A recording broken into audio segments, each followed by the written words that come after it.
Welcome back to the Power Max Mini Challenge. We're into the closing stages of the second race of the weekend at Silverstone. And this is the fight for the Cooper class honours between Nathan Harrison and Ricky Page. It has been an absolutely frenetic battle, and it's going to continue as they head into Luffield now to start their final lap of the race. So they have got 3.6 miles with which to sort themselves out. Meanwhile, we await the race winner, and winning the race overall, the F56 class, Ryan Rode takes it from Lawrence Davey and Charlie Butler Henderson. That's a first win in the Power Max Mini Challenge for Ryan Rode. I'm sure that he will be overjoyed with that. But we've still got this Cooper class fight to sort out. We've still got the JCW class to sort out as well. So it's Nathan Harrison who has the advantage over Ricky Page as they fight through Beckett for the final time, and then out a Chapel Curve onto the Hanger Straight. And this time around it's Ricky Page who's in the tow behind Harrison, and therefore it's Harrison who will be trying to punch that hole into the air. Meanwhile, third place in the Cooper class is also very much up for debate, with Wakefield leading the way from Simon Walton. Walton comes out of the tow and looks to challenge as well to the outside of Wakefield, but Wakefield's got the inside line for Stoke Coniston. No way through for Simon Walton on that occasion. Meanwhile, the checker flag goes out, and it's Neil Newstead who wins the JCW class with second on the road to Worker Linstead, but he picks up a 5-second penalty for track limits, so it's Hamish Brandon who is second from Kevin O'Connor. Great fight amongst the JCW runners as well. But what about the Cooper class winners? Ricky Page moves inside Nathan Harrison as they arrive into Brooklands for the final time. And Page has got the inside line for Luffield. That might just be enough for Ricky. Can he get the line covered in time? Yes, he can. So he accelerates out of Luffield on towards Woodcote. And Ricky Page looks like he is going to make it 2 from 2 in the Cooper class here at Silverstone this weekend, as the checker flag goes out and Ricky Page wins it just from Nathan Harrison. But what about the rest of them? So look at the results then, with Ryan Rode winning the race overall for the F56 cars from Lawrence Davey, and Charlie Butler Henderson with Harry Fulcard in 4th. The JCW runners then, Neil Newstead victorious from Hamish Brandon and Kevin O'Connor with that costly 5-second penalty for Urquhart Linstead. And then in the Cooper class it was Ricky Page from Nathan Harrison, with Mark Wakefield completing the Cooper class podium. So huge applause for Ryan Rode as he takes his place on the top step of the Silverstone podium. He looks absolutely overcome and overjoyed. With that, we have the draw for the reverse grid of the final race, and it's going to be the top 6 reversed. Ryan, your first win, very emotional. Yeah, no, it's my first win ever in my career, outright win, so it means a lot. But Accelerate, honestly, it's a fantastic job by them.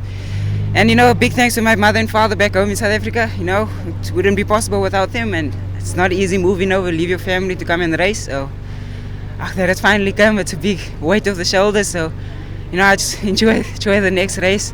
I have no expectations, so just take it as it comes. Quite early on, I think lap 3 maybe, Hamish tried to a bit of a manoeuvre on me and sort of nudge and spin, but I kept it. The tyre actually started smoking right up, filled the car with smoke, and I thought, oh no, this is it, the race is going to be over, the tyre's going to go.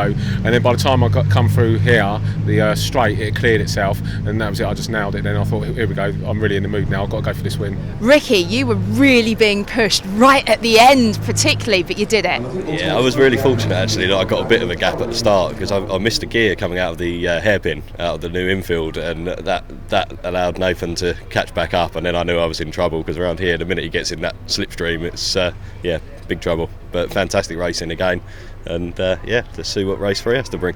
A name you may well be familiar with is Matt Neal, British Touring Cars champ of course.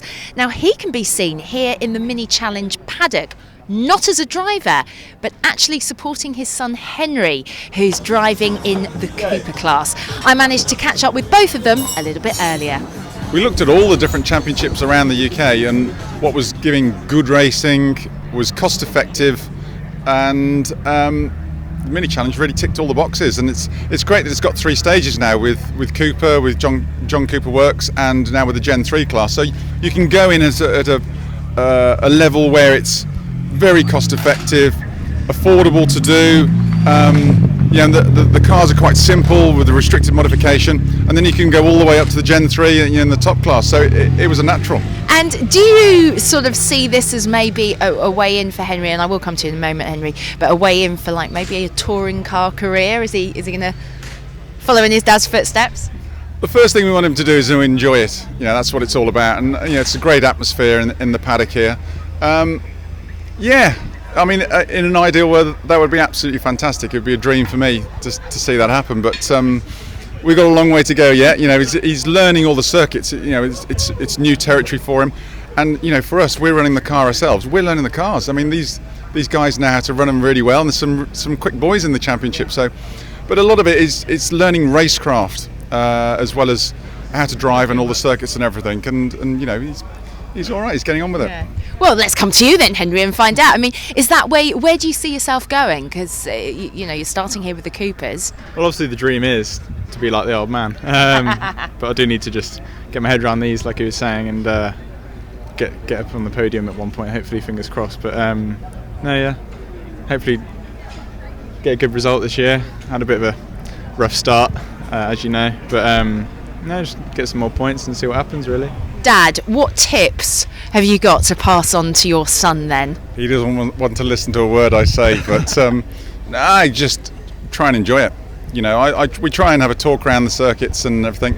Well, I've jumped in the car a couple of times and he's quicker than me in it, so I'm not getting anywhere near it anymore. Enjoy the experience. 37 Minis are lining up for the third and final race of the weekend. Conditions remain dry, but it's a reverse of the top 6, which poses a fresh set of challenges in itself. It's over to Ben for that all-important grid. Thanks, Michelle. Well, the reverse grid race always gives a very action-packed finish to any Power Max Mini Challenge race weekend, and the Silverstone Grand Prix circuit, I'm sure, will be no exception. So it's Ben Spallock who lines up in pole. Alongside him is David Grady and Harry Volkard and Charlie Button-Henderson on row 2. In the JCW cars, it's Keith Issack who takes pole from Alan Taylor, then Urkel Lindstedt and Kevin O'Connor. It's Max Lever at the front of the Cooper class, Simon Walton, then Max Bladen and Mark Wakefield rounding out the top 4 placings. The 5-second board is shown to the drivers. The revs rise, and away we go for the last time this weekend in the Power Max Mini Challenge at Silverstone. Who's got the jump from the line? It's a very good start from David Grady, who is going to take the advantage into Copse Corner. Also a super start as well from Charlie Button-Henderson as the Cooper class cars surge away. It looks like it's going to be Simon Walton. It is Walton who leads from Max Lever through Copse Corner as they head on towards Beckett's the first time, when David Grady leads. A huge moment for Lawrence Davey, who flings the car sideways.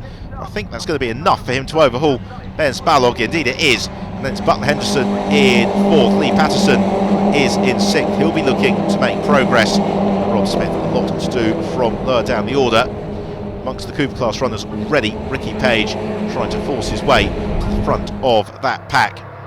So Grady leads into Stowe Corner. Lawrence Davey chasing him down as Lee Patterson trying to shake off the rest of the pack, including race 2 winner Ryan Road, as they head out of Stowe into the Vale. Grady on the brakes and just holds the advantage from Davey. Then that slight gap in the traffic already beginning to form, 2 or 3 car lengths as the leading duo break clear. Now for Lee Patterson, he will be anxious to close that gap down as quickly as he possibly can. In car with David, or in car rather with Lawrence Davey, looking at David Grady. That is David's target, and Davey a lot more committed through Abbey, the same at Farm, and that means he's almost able to draw alongside David Grady on the brakes into Villagers. Grady snatches the brake, runs wide, and Lawrence Davey almost gifted the lead. He forced that mistake from David Grady as the rest of them are all queuing up behind Spallock in 3rd place. to carve his way past Charlie Butler Henderson. He might be able to do that. In fact, coming out of Village and heading down the Wellington Straight. So looking to try and bring himself into that fight for the podium contention is Harry Volkard. As Patterson flings the car sideways, so does Butler Henderson. Patterson trying to the outside line at Luffield. Charlie Butler Henderson's got the inside line.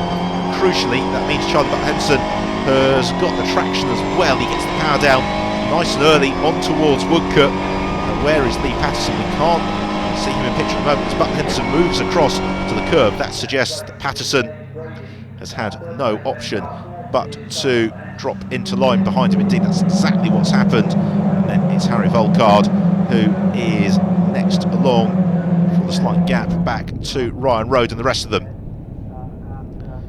So the race being led by Lawrence Davey from David Grady, then Ben Spallel, then up into fourth now is Lee Patterson. He made a lot of ground on the brakes into Beckett.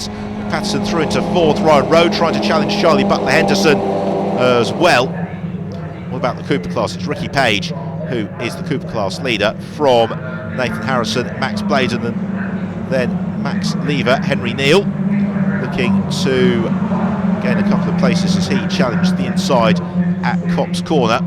Fifth in the class at the moment, but a little bit of a gap to try and close down to the class leaders.